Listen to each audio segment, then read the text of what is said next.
Hello and welcome back to the build. In this video, I'll show you how I made the lead ballast for this. It's quite heavy for this this 60-inch J-class Lionheart model from this wooden template. And the materials I used, I try to keep the process very cheap, and I found out that I could use plastering sand and bentonite clay, which is found in cat litter.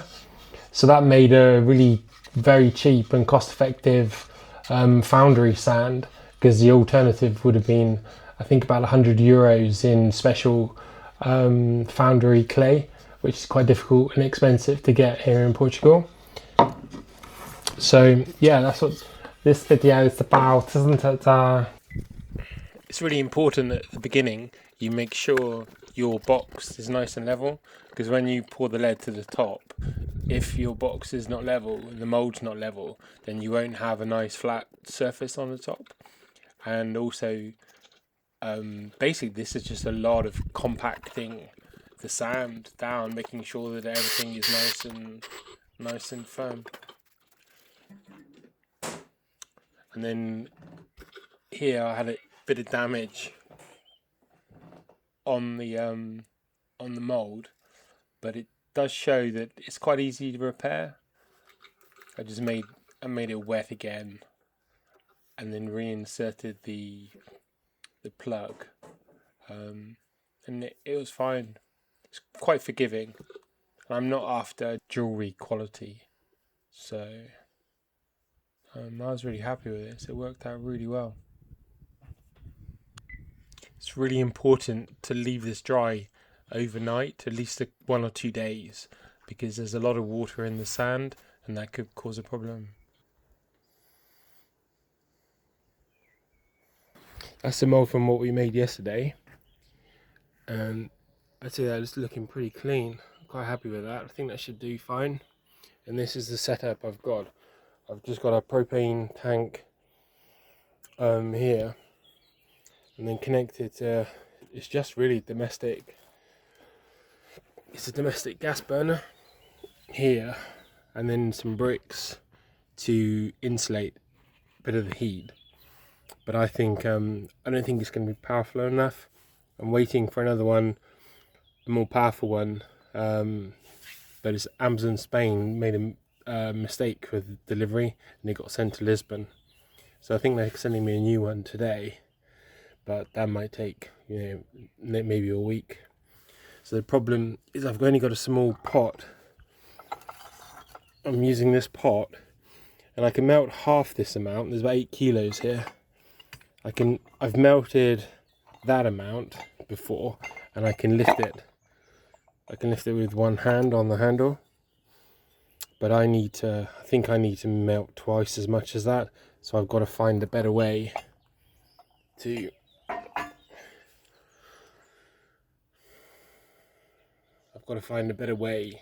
lift that, and I'm thinking of drilling some holes on the side, and then have a bit of rebar with a handle above and a piece of wood. I think actually this part is probably the most important thing, is to make sure that however you melt your lead, it's very safe and easy to move into your mould, because surprisingly how heavy 6 or 7, 8 kilograms of lead is in a small pot, and a little handle like that, nearly 400 degrees. So I think this stage is actually probably the most important thing, and I found it really made the pour very easy and safe.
and that can go on there for like a little handle.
Let's give this a go, but I don't think it's got enough.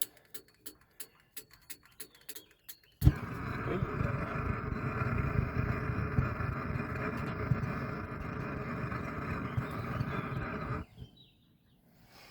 go.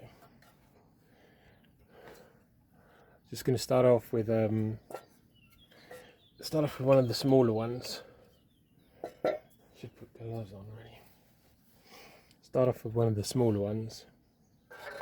Melt that down. I was actually very surprised this worked because the previous day I tried melting some lead and it really struggled to do about 3 or 4 kilograms. But the one thing that I changed on this day was that I tilted the pot so it could get much closer to the burner, and so I was very surprised. And then I think this was over about a period of maybe 25 minutes, and I could see that it was getting hotter and it was capable of melting the bigger pieces. But yeah, this all went very smoothly. I was very happy.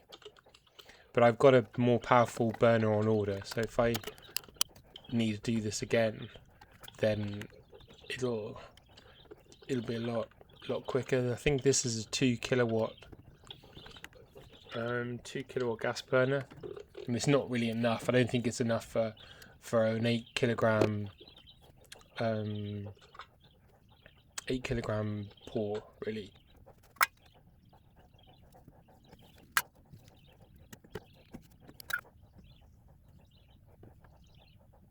I think this part's really important as well, is to have a little test of you moving the molten lead, because this gave me confidence in doing it, and it seemed to work fine. I made a little ledge in the mould there where I'm trying to hit with the lead, and the idea of that was just to slow the velocity of the molten lead so it didn't damage the bottom of the sand. I think in this case it probably wasn't really needed because the sand was very hard, but I did it just to be on the safe side.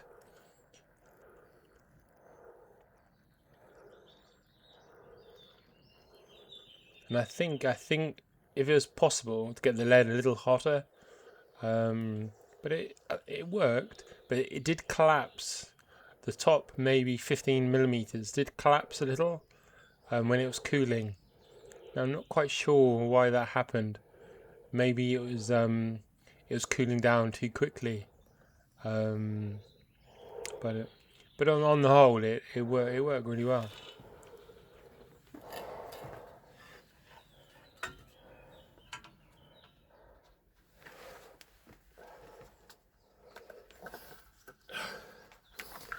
Can't believe that actually worked.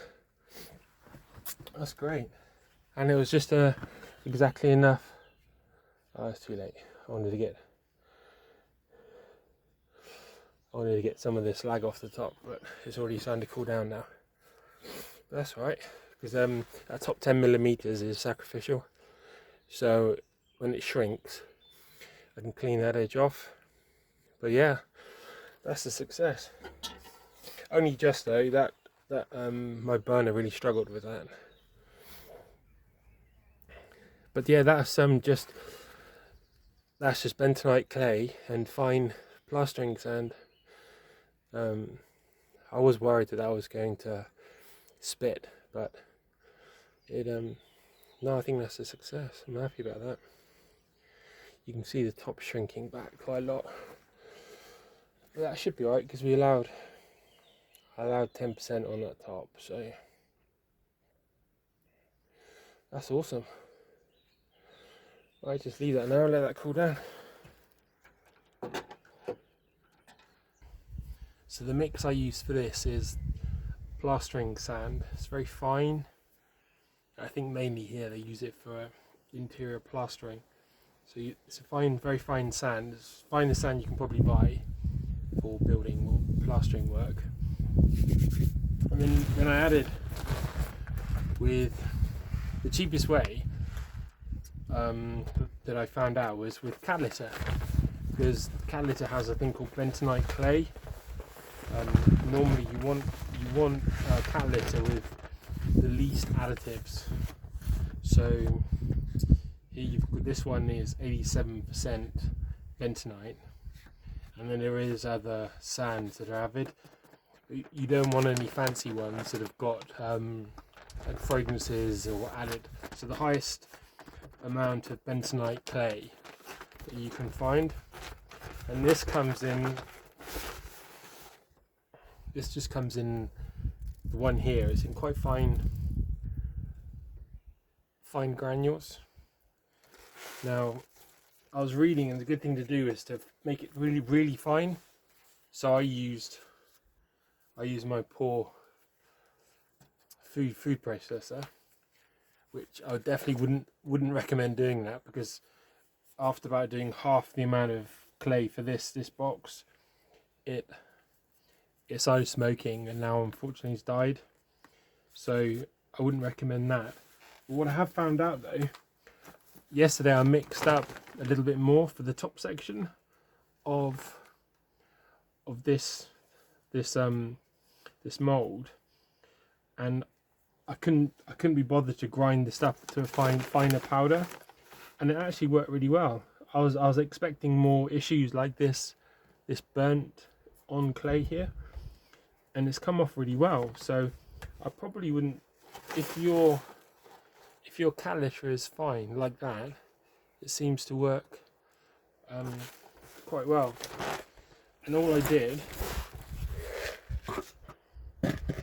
now on the internet it was saying something like 80-90% cat litter to mix with your sand to make this like Foundry sand, but because the cat litter is quite coarse, I found that I thought maybe more like 2 to 1, so 2 parts sand and 1 part cat litter.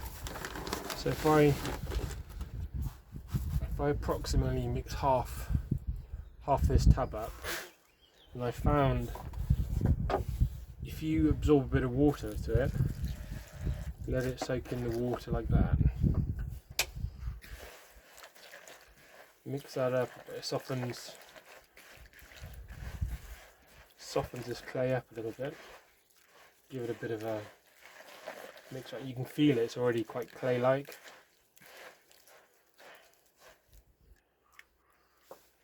And then I'll add a whole container full of sand.